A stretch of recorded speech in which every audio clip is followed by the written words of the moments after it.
Kahit mukhang abogado ka, mahal pa rin nila. Kahit minsan,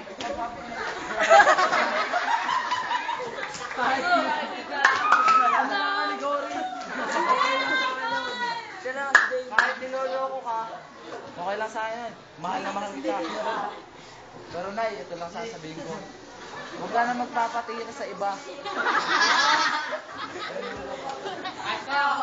Anong talent mo? Hindi mo sulat. Ano mo, papi? Okay. Wow!